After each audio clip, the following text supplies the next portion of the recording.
In this video, I'm going to show you how to become a Fiverr seller. To become a Fiverr seller, you need a new account. Obviously, in my current account that I have, I'm already a seller, so I cannot show you that from scratch. So I'm going to create a new account and walk you through it from the very beginning. So you can just create an account with your Google. It's really easy. You click that, then you choose your Google account. I have a bunch of test accounts. I'm not going to use this account. This is actually just me creating this for you to see the complete A to Z sign up to become a seller. So it's arbitrary what the Fiverr name should be, but it's really important that it's on brand. So if you're a logo designer, then it can be like Logo Master or Logo Pro. If you have multiple things you can provide and you're not sure, then it should be something about professionalism, or at worst, it should just be your name, like Alex Ginadinik. That's fine. That's my name. So let's say join. In your account, to become a seller, all you do is click on the top right, and there's an option to become a seller. And then they explain to you why you would want to become a seller. Press the become a seller button. Then they explain to you how it works. First, you learn about what it takes. Then you create your profile. Then you publish your first gig. And then you're ready to take on clients. So you say continue. Then they explain to you what makes you successful on Fiverr. Basically, create a good profile, add credibility. I'll actually be walking you through all of this, so you don't have to worry about it. Then describe your professional skills, brand your profile well, and then secure your account. All of these are relatively easy, so you'll say continue. Then they talk to you about what not to do. The thing you really don't want to do is get people off of Fiverr, collect your clients' emails in ways that are not authorized.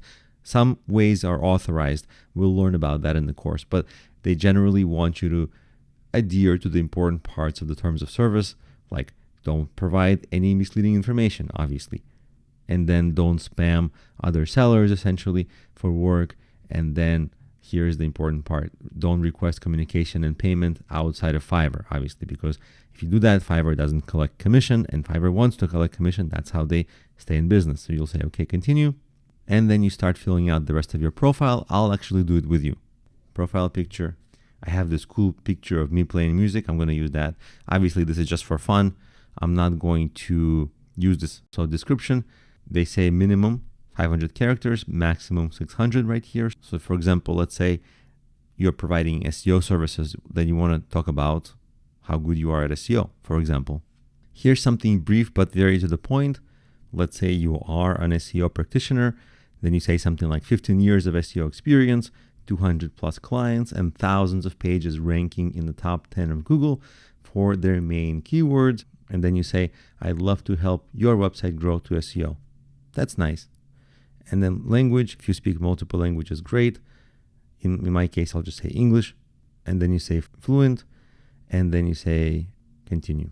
Notice on top here, we went to point number 2, occupation. Let's say digital marketing. Then you get to pick your skills. This is important because you want to fill all this out. So let's say digital marketing, you've been in it for a while, for example. Whatever makes sense for you, you'll fill out.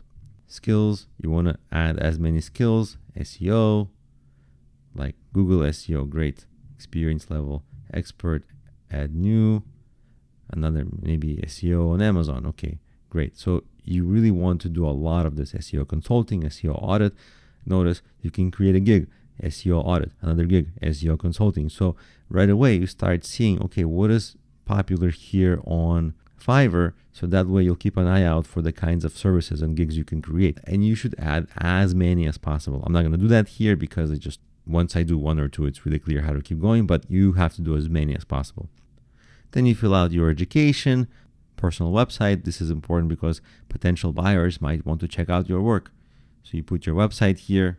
Then obviously if you have certifications, you would add them. If no, you just skip it and press continue. Then you want to link accounts. Let's say, for example, if you tweet things that are relevant for the services you're going to provide, you want to connect your account and click that. But if you don't tweet relevant things, better don't connect it because it's going to make you look not good. Like if you post about your favorite sports team or something else or the news, it's not going to help you here. So only connect accounts that are going to professionally help you and reinforce your expertise. Then you click continue. Account security, you want to add a phone number. Phone number, I actually cannot verify through phone number because my phone number is already connected to my main account. So I can't really do that here, but you can. But in any case, you can say continue to creating your first gig. And once you go through all the details in these 4 items on top, when you add your phone number, you'll be able to go and start creating your first gigs, which is what we'll do in the next video.